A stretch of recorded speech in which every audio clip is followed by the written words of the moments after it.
Okay, welcome to a semi-impromptu stream. I've actually been thinking about this stream all day today because I knew I was going to make it. I didn't put up a notification in case I didn't, but I wanted to talk about this all day. For those of you who don't follow Apple News religiously this time of year, that's something I do. Today, Final Cut Pro for iPad version 1.2 was released. And that makes me wonder about a few things. Number one, 1.2, I hadn't realized, but we had a 1.1 version back in July, and then a 1.0.1 back in June. Now, of course, that means we've had 3 updates, really, just one teeny one. That was like just a quick fix right after. And then we had a decent sized one released on July 18th, adding some shortcuts, making it more usable for professionals, and fixing some things, but mostly fixes. And then today they released version 1.2, so September. Nothing in August, it looks like. But the Final Cut Pro for iPad 1.2 includes some new features that are tie into the new iPhone 15. Important, right? They have some new video type things that you need to have working for a video editor. But they also added 25 new soundtracks that dynamically adjust to fit the length of the project. They've already had soundtracks in the other version, but they added 25 new ones. That's like a third more. And then some other, features, more keyboard shortcuts, improvements and bug fixes. I mean, it's like a nice point update, right? Here's what my beef is with this, of course, which is, if we look at the iPad, we'll do Logic Pro for iPad release notes. All we're going to see is the main description, even though it was updated, apparently, says on August 18th, that was last month. This is just the default thing, right? There's no updates to this, to our iPad version of Logic Pro. And the Final Cut one has had 2 point updates and 1 small fix, which is what I thought we were going to be getting with a subscription model iPad version of Logic Pro.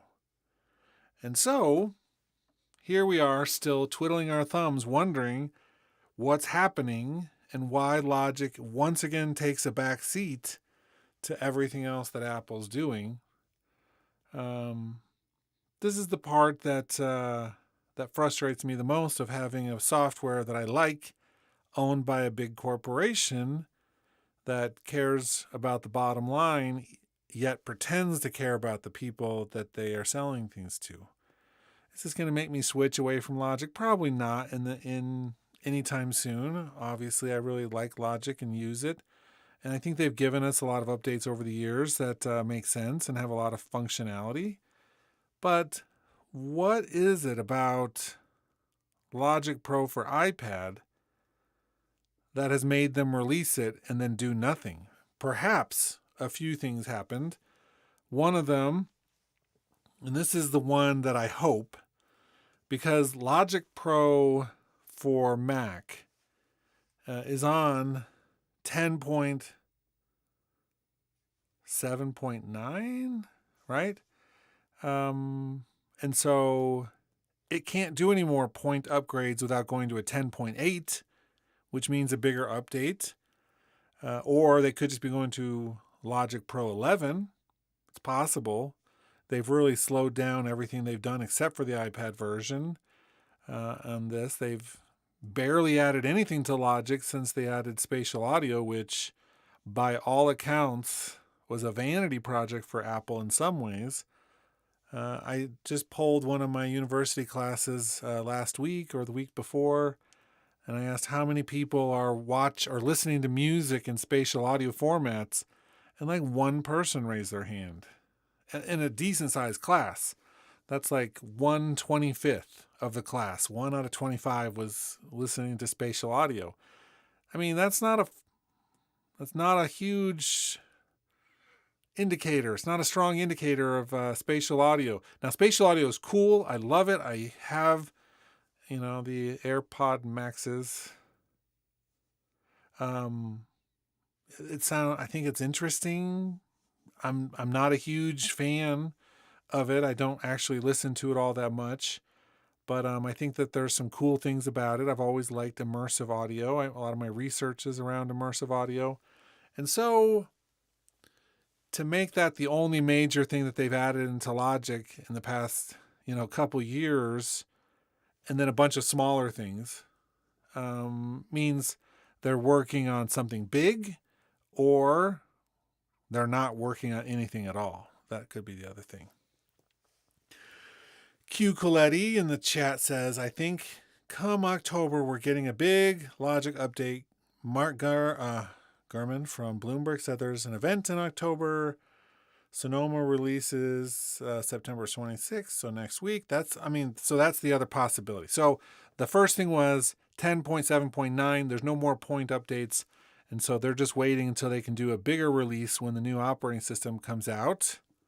Or, and this is the worst case scenario, they released Logic on the iPad and they're like, whoa, the numbers just aren't there to justify doing anything. It's like, yeah, sure, people got on for the free trial, but how many of them used it past that? They have the numbers, we don't. They have the numbers, and so they're looking at them and thinking, oh, okay, all the hype around this, and we got 25 people to actually pay for it. Who knows?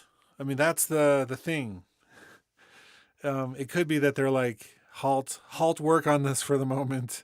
Halt work on this until we figure out how to make it so that people will actually use it. I don't know. I'm hoping it's not that. I'm hoping it's that they're working on the nice, shiny new version of Logic, and that it will just be perfect and we'll all use it. In Cuculetti, I know about the event that's coming. I mean, they do on and off events. And even now, I think Logic is tied to hardware announcements in some ways, like, the Mac Studio computer that came out. They used Logic as a screen on that, all their promo stuff with Final Cut. And it could be when they, back when they released the Mac Pro, the cheese grater one, the newer of the cheese grater ones, they did a big demo about Logic on that announcement. It could be any number of things with announcement or a meeting, some sort of event coming up, and it could be featured with it, but it's certainly time to do something. And if we don't get anything in the next month or two, then I think more sinister views are in order and justified. So we don't know.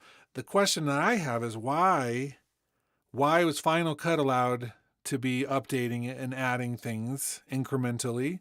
I mean, Apple's an incremental company. They rarely do things that are just earth-shattering. I mean, the iPhone was one of those things. The iPad, not as much. The iPad obviously made waves and is great and all, but its form factor and functionality was just like an iPhone. It would maybe a bigger step of increment, but still an incremental thing. Operating systems are incremental. All of the things we've had in Logic have been incremental for the most part. And so there's that. So Q Coletti says, I think Final Cut is more popular than Logic. I'm not sure. Yes. I think everything video is a bigger deal than audio. And I say that with some self-awareness. I teach a post-production class right now at the university, and we talk about this. Video editors don't get paid the same as audio editors or music recorders, right? Post-production stuff, there's more money in it. And so they pay for more things and people get higher money. It's not necessarily a more complicated skill set, but certainly there's more money in it. And so that trickles down to all of the things. And I think that hits that does show that Final Cut videos on YouTube more popular than the Logic Pro ones. I think you're right on the nail with that.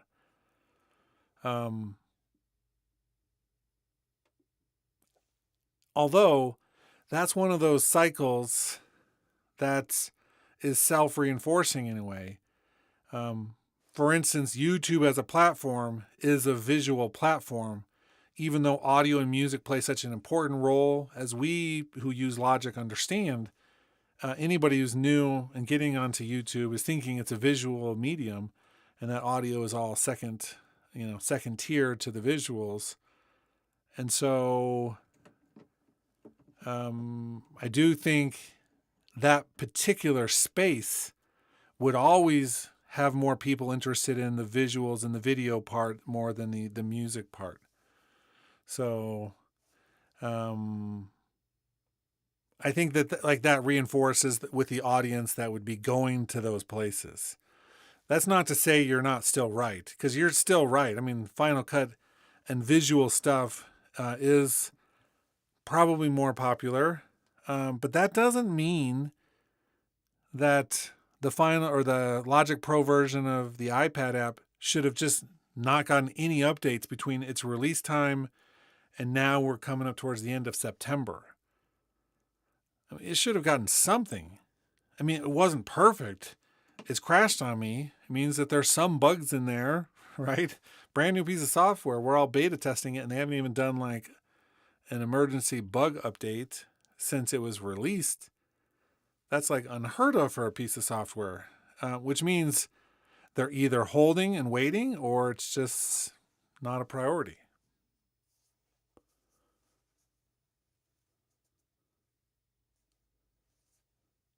Cool. I love your comments. Those are all right on target. So, what do we want from Apple, right? I mean, here's the thing that Apple never does, as far as I can tell. I'm sure there's examples of it. I just don't know them. It never lets software go. I feel like there have been a couple instances where it has offloaded some assets to other companies. It's not going to get rid of Logic. I mean, it's not like it's going to sell it to another company and just let it go.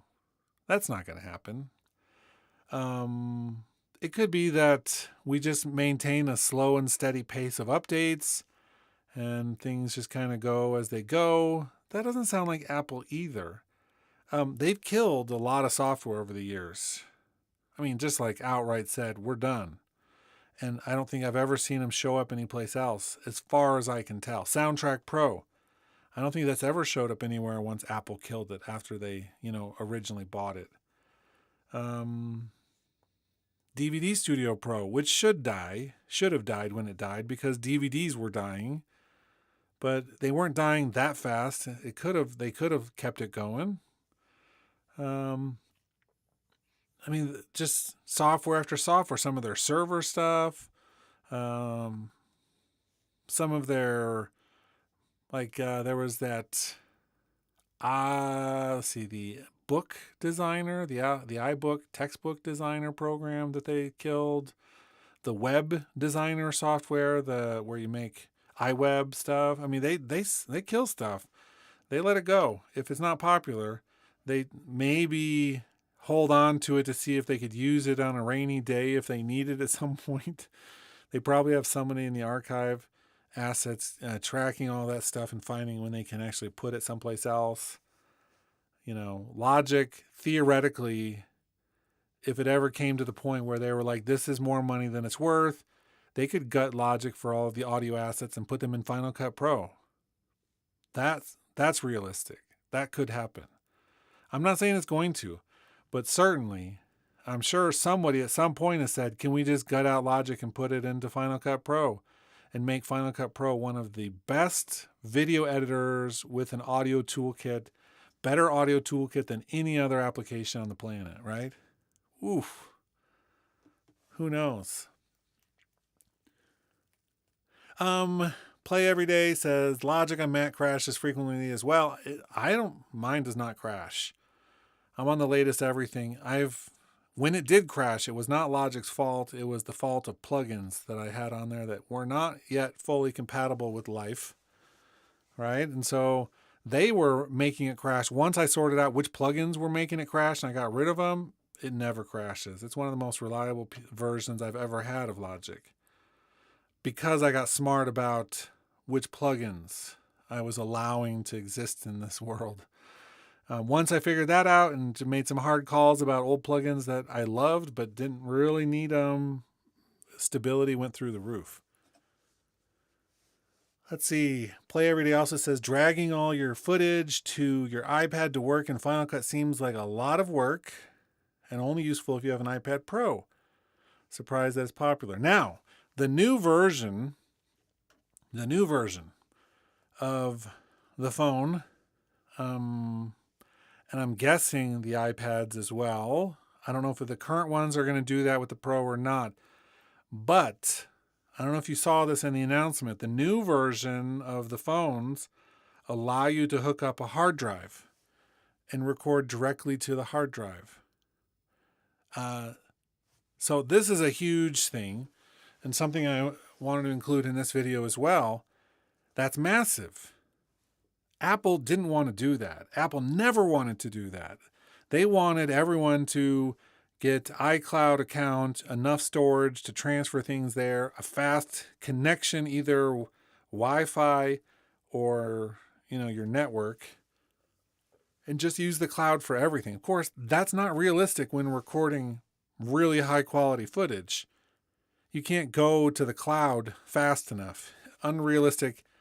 In anytime soon. It's not going to be happening anytime soon. It will eventually happen, I believe. Right about the time we all figure out that doing such data at such speeds wirelessly is going to give us all cancer, and as a society we'll probably die. But that's aside, a different issue for conspiracies. Hooking up a hard drive to your phone for shooting means, hopefully, we're going to be able to hook up a hard drive for all of our audio stuff. That opens the door for sample libraries, for big orchestral banks, all the things that it'd be ridiculous to install on an iPad. We could now have a hard drive. And so that means Logic is prepared to expand into more serious stuff if that's the direction they want to go. That's the question. They didn't want to let us have hard drives. It took them forever to let us even hook up like any hard drives to transfer files. They didn't even have a file structure in iOS or iPad OS that let that happen. And so it was such a limiting factor. They were trying to push everybody, and now they're like bringing it back as a feature. Do you know what I mean? It's like they're saying, and by the way, we're announcing this brand new feature that lets you record stuff to a hard drive, which is what computers have done since they existed. And we're now just pretending like it's a new feature that we're adding on as a bonus. That kind of stuff makes me laugh a little bit. We're giving you functionality that everybody else has as a special feature of this new phone. Cool. You can connect. So I'm going down through the comments still. Goal Magic. You can definitely connect iPad to a monitor. You can now connect a mouse to an iPad. For all practical purposes, an iPad can be like a desktop or a laptop or a tablet. That's the beauty of it. In this case, it can be any one of those things if you have the right hardware with it. Do-do-do-do-do. There's a Pro phone without a headphone jack. That's true. Oh, headphones. Headphones are overrated unless you want low latency right now. There's like one system on the planet that gives you lower latency with wireless. And it's not any of Apple's products. The other thing I was thinking was, sure, iPad is still a tight screen for Logic Pro. I've gotten used to it more, and I can navigate Logic Pro pretty well.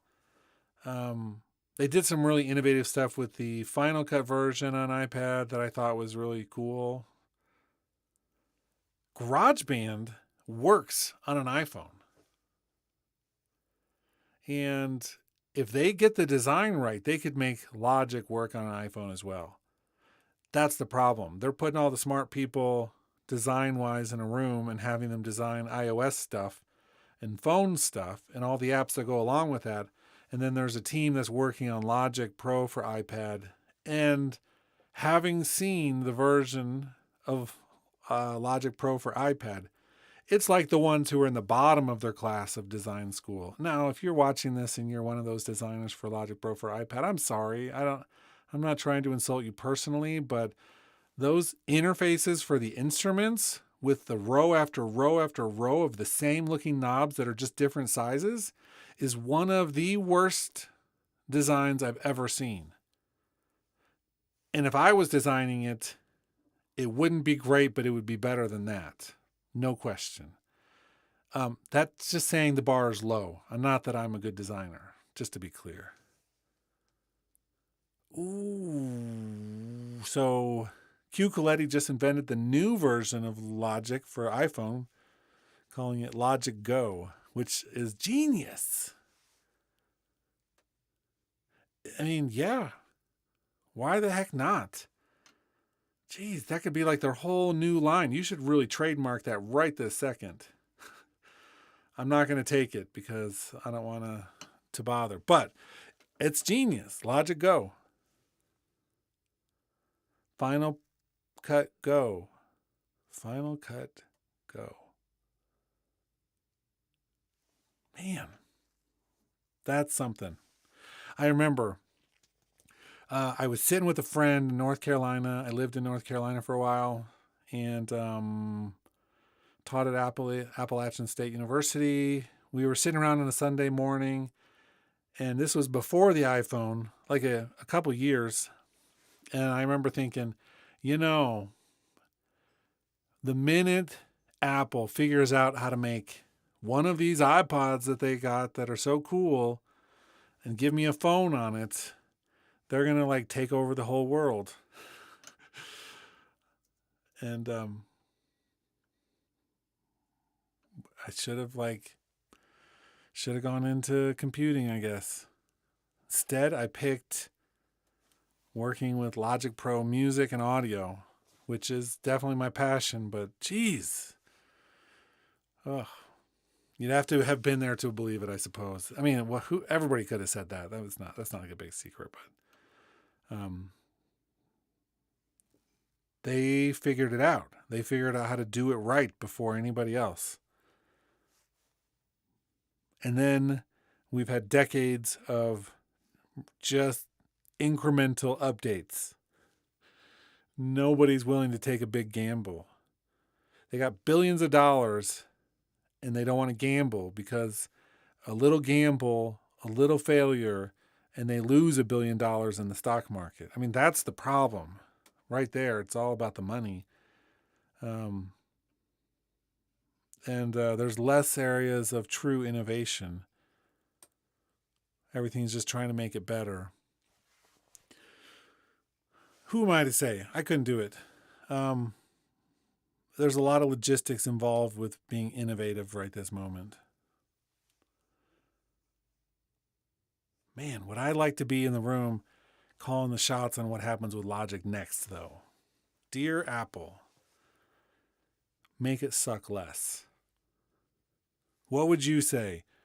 There's a few of you watching right now. What would you say after the sentence, Dear Apple? You have one sentence to say what you want them to hear. Put it in the chat. I want to see. Let's have you say it, and then we'll discuss. Right? What do we got? I mean, yes, play every day. The VR headset seems like a gamble, except Meta has been doing headsets for years and losing money. So is it really a gamble, or is it going to be something that that people we already know think it's cool, but don't want to spend thousands and thousands of dollars on it? Now, right now, they're setting the bar high, and then they're going to release the budget models later, and that's when I'll be interested. I'm not going to spend thousands and thousands on the Vision. But it wasn't the first time. Somebody else has done it. They just are doing it, I think, better from all accounts. But it's still the same thing. You still got a device on your face. That's the thing. I'm never going to be sitting in an airport with a Apple Vision on my face. Not until the world accepts it as normal. Q Coletti says, like FL Studio and Ableton have open betas. You know what's coming before you get it. I wish there was some community engagement. Yeah. So they try to be secretive. And then also, it's the only DAW where there is zero community engagement from the developers. Yeah, I mean, yeah. That mystery is actually like a trademark.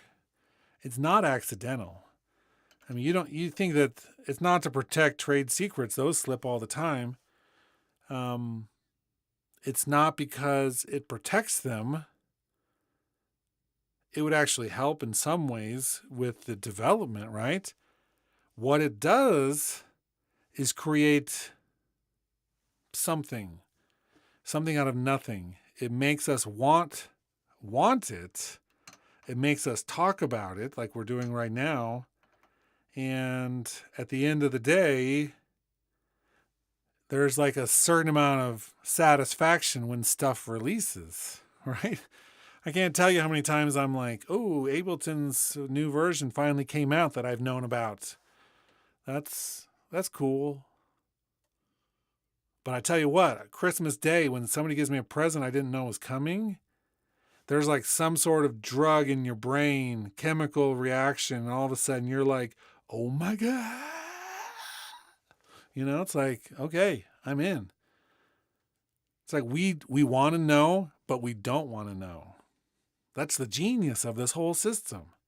Here we are, 9:49 p.m. Denver Mountain Time, talking about what might or might not happen. That's not something Ableton users are exactly doing right this moment, because they already know. They're talking about other stuff. Probably talking about making music. Bad Boy says prediction date for Logic 11, 2024, 2025. Could be. The last time someone predicted something for 2024, 2025 was iPad version of Logic Pro, which came in 2023 instead of waiting. And sweet. It was awesome.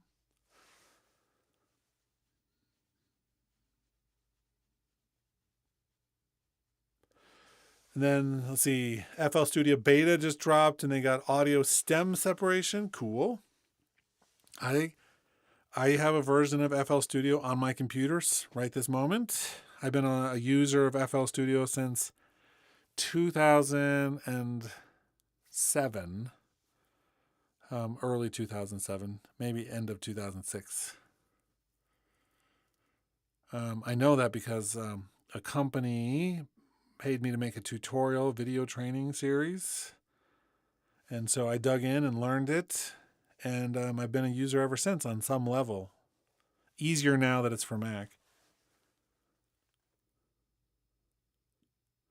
And then, of course, what Q is just saying about waiting for that is kind of what I was thinking could be the case. So we just never know. Okay, cool. But we don't know. So all we have are clues, and the clues right now from the Final Cut version of for iPad, we're on 1.2. They've done 2 medium-sized updates and 1 teeny one beyond that. And the biggest thing that came out today was compatibility with the new iPhone 15 Pro and Pro Max, and some other things, some new content, and a bunch of keyboard shortcuts, which I'm not sure what they were thinking. Releasing a pro version of an application with very limited keyboard shortcuts. I mean, that seems like they don't know their audience that well if they're doing that. But how many of you use more keyboard shortcuts than you use the mouse? That's a question. In the chat, tell me, how many of you use the mouse most or keyboard shortcuts most? That's really the question. So Q says Logic because of the keyboard shortcuts. And I do there's fully customizable shortcuts. There's keyboard sets. You can use like a Pro Tools set. Not everything is in there, but tons of stuff are. Let's see. Azure says both Mac and iPad versions should be updated after next week's Sonoma release. I think that the Final Cut was the one today was probably the compatibility for the new iOS and the iPad OS, I should say. But yeah, so next week we'll see. They don't always. I went back and looked. I did a video not too long ago about all of up until like last year, all the Logic Pro updates and the cycle of updates. Go back on my channel about a year, you'll probably find it. And they don't always give us an update immediately when a software change is made. Partially because they probably determined that there were few enough issues that it was fine. I don't know yet. I haven't done anything with the Sonoma beta. Sometimes I do that. But this time I did not. I've got a lot going on with other stuff and didn't want to mess with the beta. But I'll install it on my Mac Studio next week. That'll be happening. And I don't know yet if they've changed anything in the audio system, the audio units or the system sound, the audio MIDI utility. If any of you are on the beta and have noticed something, then great.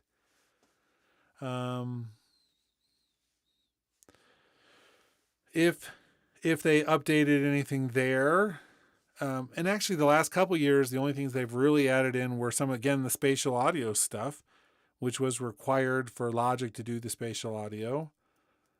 And it's like stupid. I think it's stupid. I think the spatial audio functionality of a laptop or a desktop in the system to listen to Apple Music is clunky and confusing and doesn't always work right.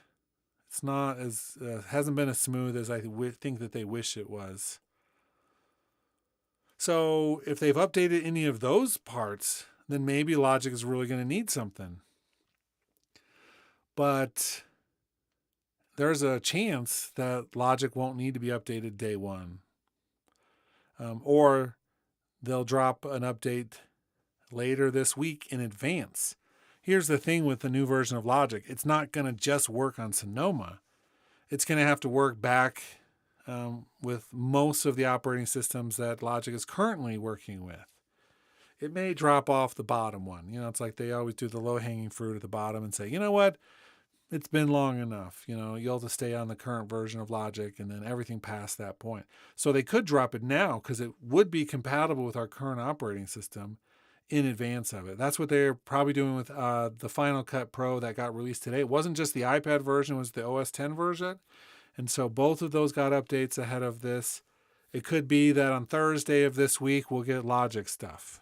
It could be that fast. It just depends on I mean, they're not going to release it the same day as the operating systems. That would be one type of download highway I wouldn't want to like clog. It's already going to be clogged. It always is.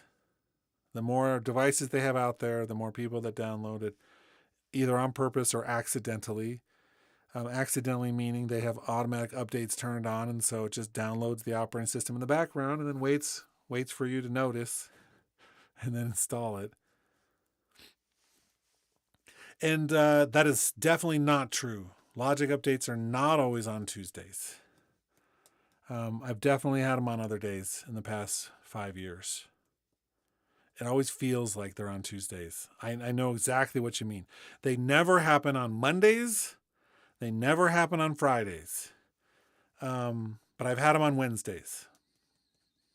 And I think every once in a while on Thursdays. Oof, that's a bet I'm not going to take if you were to say, I don't think you're right. It may be that I'm wrong with the Thursday thing, but Tuesday, Wednesday, Thursday are the days I've gotten updates.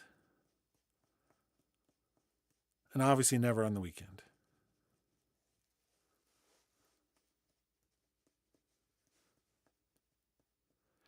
And I would say the majority feel like Tuesdays. But definitely, because it used to be part of my channel. I do all the update videos. I've only missed a couple when I was traveling in the past couple of years, and I do them later. But I always do the update videos as soon as I can once they come down. I install. I'll start making the video before that. I'll do a live stream on the same day. And I used to just like scope out Tuesdays, and then I got burned a couple times on a Wednesday, and I think once on a Thursday. That's why I remember, because it was painful. I wasn't ready. So now, with everything happening, and everything happening meaning no longer is Logic just a simple release, right? I mean, it maybe never was, but it's more complicated now than it was, because you can't just do Logic Pro for Mac. You have to do Logic Pro for iPad at the same time. So those two are married together, which makes this even more complicated. Married together is a strong word. They could do an iPad release to update a fix and not necessarily have to do the Mac version. But if you're releasing big features, then you need to do both simultaneously. Yeah. So flex pitch improvements. Flex pitch has gotten better over the years. The new pitch, real-time pitch plugin, the new tuning plugin with the, whatever that's called, the neural network version, the neural algorithm that they put on is so dang good. It's so dang good. Compared to the previous version. That's not to say that Melodyne is all of a sudden replaceable or something, but I'm not using Melodyne anymore for anything or Autotune. I'm using the neural processor because it really sounds good. It sounds so good. Azure says last year's update was 10.5. After that, Silicon Compatibility Atmos, which was a minority forced by Apple. Yeah, we talked about that a little bit ago.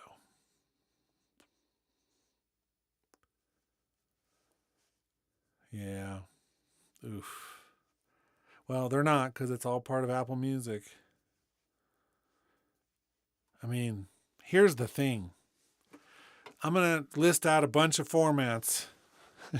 If I was in class, I'd be like, raise your hand if you've ever used one of these, right? 8-track. Just kidding. So from when I was a student till now, DVD audios. It was a surround sound audio format that was on a DVD disc. It sounded good. It was interesting, right? How many of you have any DVD audio discs and have ever listened to them? I can raise my hand. I've got some still. Super audio CDs, right? That's another one that was a high quality format that was physical format, right? Oof. DTS audio, Dolby Digital audio music. It's like all of these things that people tried to boost the music industry with. They're like, great, let's come up with a new format. What's this going to do? It's going to make people buy speakers. The speaker industry will be happy. A new receiver, new player. You have to buy the actual physical discs themselves. It's like all of these things are going to boost the whole industry because everybody has to buy something to use them. Nobody cared. Very few people ever bought them. They ended up like being on the discount racks at Best Buys and Ultimate Electronics. If you can even remember the store Ultimate Electronics, which I think is totally gone at this point, but it was a big one, like a big Best Buy type thing for electronics. Didn't help them. So spatial audio, right? Apple thinks they may have sorted it out because they can do it with their headphones. But not all of the headphones you would ever buy work with it. So a lot of people are not really hearing the benefit to it. And even people with the headphones are like, what? I don't understand what that is. Why it doesn't sound right. But they put a lot of investment into it. They incorporated Atmos essentially for free into the Logic Pro workflow, which is awesome because it means average people can actually do some of this if they have all the right tools. They have to get a Silicon Mac. They have to be on one of the latest operating systems. You have to have a pair of the headphones to do this, or an Atmos speaker system, which is where the music industry was so excited. And a lot of people have built out Atmos studios. People who listen to this channel, I know there's a number of viewers who are like, yeah, we did that. It's awesome. There's a lot of need for it right now. And the need is imaginary. Because sure, the need is Apple as a gatekeeper has said the only way to get the benefits of our platform are to make sure that your music is also in Atmos spatial format. And so they are the gatekeeper to all of the pennies that artists make off of streams. And the artists and the studios feel like in order to get the gatekeeper to notice them, they need to be able to do this in Atmos. They all went out and bought Atmos systems. At some point, I don't know. At some point, it's either going to take off or it's just going to become one of those formats that's antiquated, outdated, and nobody's using.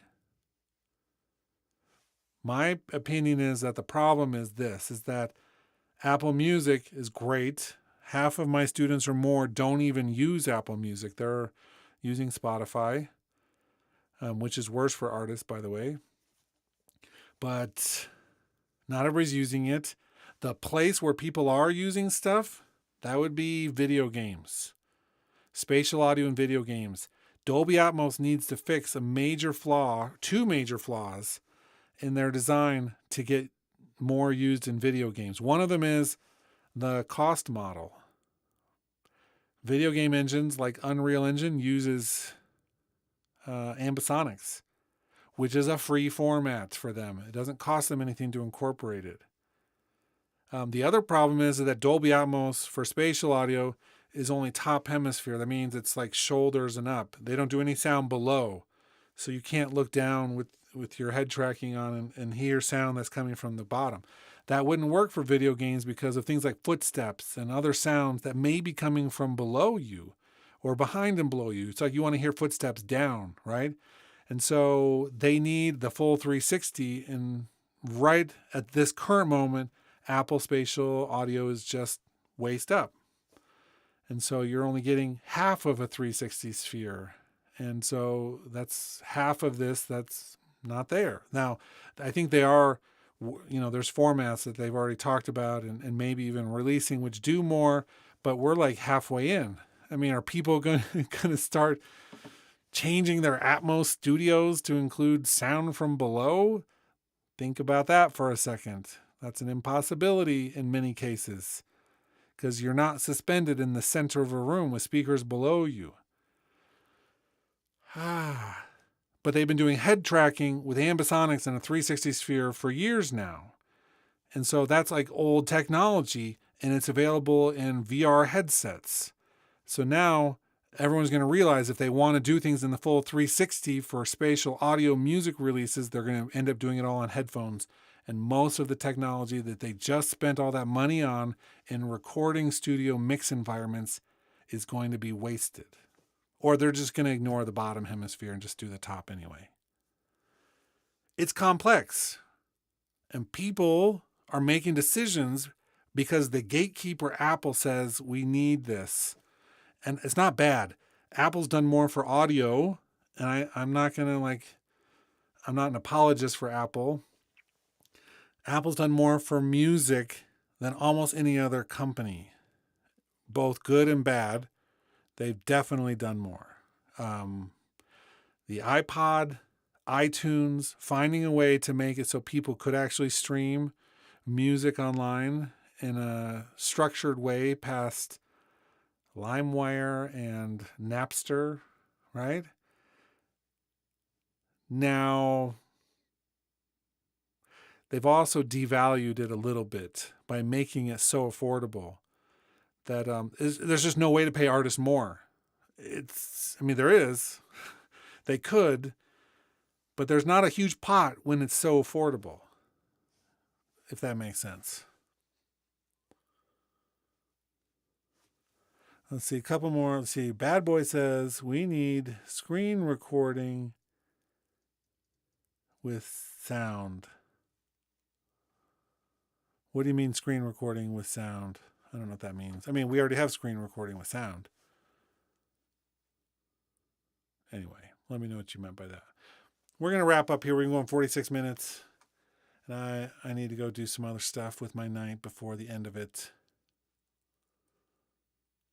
Thanks for watching. There's a couple of you still on here. Thanks for watching. I hope you have a great week. It'll be interesting. The minute the updates come out, make sure you're back on this channel. We'll be doing a live stream and talking about it and looking at it. We'll go from there. See you all later.